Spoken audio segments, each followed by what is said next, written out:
aprendizaje, el razonamiento lógico. Y es increíble porque me parece muy llamativo que cuando hablamos de inteligencia artificial, a todo el mundo le parece que es un concepto súper novedoso, que es algo como de ahora. Pero cuando investigamos un poquito acerca del tema, me di cuenta que el padre de la inteligencia artificial es Alan Turing, que en el 1943 empezó a darle una vuelta a ver oye, ¿qué pasaría si las máquinas pudieran llegar a pensar y hacer cosas como lo hacen los humanos? Aquellos que os ha interesado el tema, aunque sabéis mucho aquello del tema, ya sabréis que él generó lo que llamaba el test, o llamamos el test de Turing. ¿Y qué es el test de Turing? Pues el test de Turing es una práctica, un test, en el que de un lado una máquina, de otro lado un humano y de otro lado un juez, y el juez tenía que intentar dilucidar quién le estaba hablando, si la máquina o el humano. Muy interesante, la verdad. A partir de 1956, en la Diamond Conference, nace ya oficialmente lo que es el término inteligencia artificial de manos de John McCarthy y bueno, y de ese tiempo hasta la fecha siguió evolucionando hasta lo que conocíamos en aquel entonces como inteligencia artificial simbólica, y me llamó mucho la atención, que no sé si conocéis, este proyecto que se llamó ELIZA. Lo creó Joseph en 1996, no voy a decir el apellido porque lo diría tan mal que lo diría mi seguro, y lo que hizo fue crear el primer chatbot. Hablamos de asistente virtual en el año 1996. Conseguí ese asistente virtual emulaba o hacía como que estaba con un terapeuta. Me parecía súper interesante. Que empezaba a darle un... Y hoy día los chatbots que conocemos, los asistentes virtuales que conocemos, han evolucionado desde ese momento hasta la fecha. A partir del 2012 ya ha sido pues, innovación tras innovación hasta llegar a lo que conocemos ya hoy todos los días como ChatGPT, Copilot o bueno, o todas las tecnologías de inteligencia artificial que conocemos. Y es irónico porque cuando yo empecé a realizar productos de inteligencia artificial y llegaba a la administración pública y hablaba de ello, todo el mundo se echaba la mano en la cabeza y me decía, es que yo no utilizo inteligencia artificial. De esto hablo hace tiempo, ¿eh? Es que yo, Verónica, de verdad, eso de la inteligencia artificial me da pánico. Yo esto no lo uso. Os resultaría irónico pensar que todo el mundo que yo conozco utiliza de una manera u otra inteligencia artificial.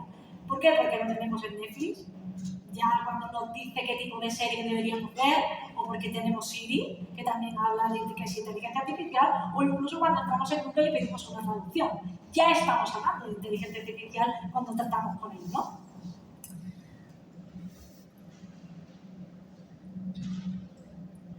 ¿Cuál es el objetivo que yo me he marcado para este ratito que voy a compartir con vosotros? Principalmente dos. Tener este pequeño dato, esta pequeña pincelada de lo que es la inteligencia artificial y cómo está impactando la administración pública, especialmente la política, que lo vamos a ver sobre todo cuando podamos hacer esa parte práctica, y también hablar un poquito de qué beneficios tiene, qué desafíos son los que vamos a afrontar y qué tendencias nos vamos a encontrar en cuanto a la inteligencia artificial. Los beneficios ya lo hemos visto. Lo hablaba antes con los compañeros. Actualmente nosotros estamos trabajando aproximadamente con el 90% de la administración pública aquí en Canarias, ¿vale? Trabajo personalmente con muchísimos ayuntamientos y desde hace ya algún tiempo ya tenemos resultados, porque nosotros estamos comercializando IA para la administración pública ya hace algunos años. ¿Cuáles son algunos de esos resultados? Somos capaces de automatizar tareas. Antes hablaba con el compañero responsable del área jurídica y es muy interesante cómo podemos darle los hechos de un caso y qué es lo que queremos, y la tecnología hace esa investigación jurídica, analiza metadatos y es capaz de localizar aquellas sentencias que son las que más nos cuadran para el caso que nosotros estamos llevando. Esto, yo que hace 15 años que estoy trabajando en el sector jurídico y que casi estamos hablando de disquete, luego tener la clave en el ordenador, y aquellos que conocen el sector jurídico sabrán que empezamos a hablar un poco como indios, responsabilidad patrimonial, responsabilidad civil, caída de la ansiedad. Y teníamos que ser un poco indios hasta localizar poco a poco la respuesta. Me parece increíble que ahora seamos capaces de analizar más de 3 millones de sentencias casi en tiempo real. también tenemos la posibilidad de hacer una gestión inteligente. Somos capaces de subir un documento y pedirle que nos subir todo documento que nos lo compare. Somos capaces de pedir que nos revise e incluso que nos redacte un pliego, y esto es bastante interesante porque es algo que hace algún tiempo nosotros no teníamos posibilidad de hacer. Hablaré más adelante de ello, pero es interesante que cuando llegas a un ayuntamiento y empiezas a hablar de este tema, ¿no?, de cómo la tecnología llega y es capaz de revolucionar incluso una institución o la administración pública, todo el mundo piensa un poco en qué va a pasar conmigo, ¿no? Si la tecnología avanza tanto, si la tecnología llega tanto, ¿para qué serviría en un tiempo? No preocuparos. La tecnología en ningún caso tiene el objetivo de reducir puestos de trabajo, pero sí de ayudarnos a que el personal que está cualificado pueda centrarse en labores que son realmente importantes.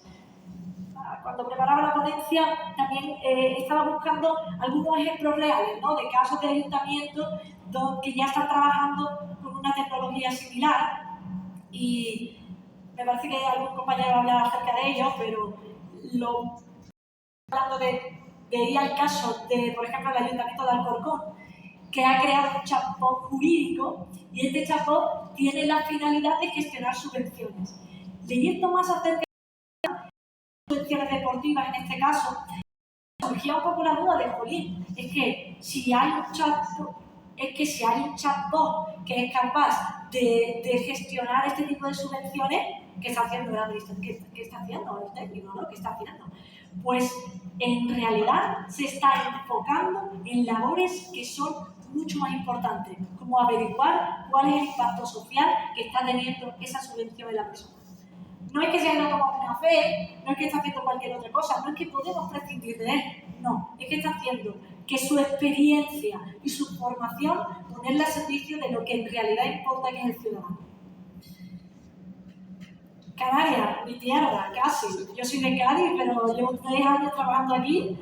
Como os digo, soy muy conocida dentro de los ayuntamientos porque trabajo con montones de ayuntamientos y he vivido experiencias de los más gratificantes, desde ayuntamientos muy pequeñitos que han hecho una inversión importante en esta tecnología, que obviamente hay que dotarla de contenido, como vamos a ver un poquito más adelante, y han apostado por la tecnología, y hemos tenido la suerte, o yo, de acompañarle a que ayuntamientos que tienen muy poquito técnico, que tienen muy poquito personal cualificado, sea capaz de ser mucho más ágil, mucho más rápido y pueda llegar al ciudadano de una manera mucho más eficiente de lo que lo hacía antes de tener la tecnología. Mi empresa, mi producto, trata sobre todo de inteligencia artificial generativa. Lo vamos a ver cuando yo abra el producto, pero la inteligencia artificial generativa, explicada de una manera muy sencilla de andar por casa, es que hay una tecnología que se dota de contenido, en nuestro caso jurídico, con un perímetro de seguridad que establece Lefebvre y con una seguridad de datos que hace que anonimicemos y encriptemos cualquier documento que suben, por lo tanto pueden estar seguros de que sus datos están a salvo en este ayuntamiento. Y lo que hacemos es dotamos de información, de datos a esa tecnología, elaboramos un prompt que en nuestro caso tiene una personalidad jurídica, obviamente,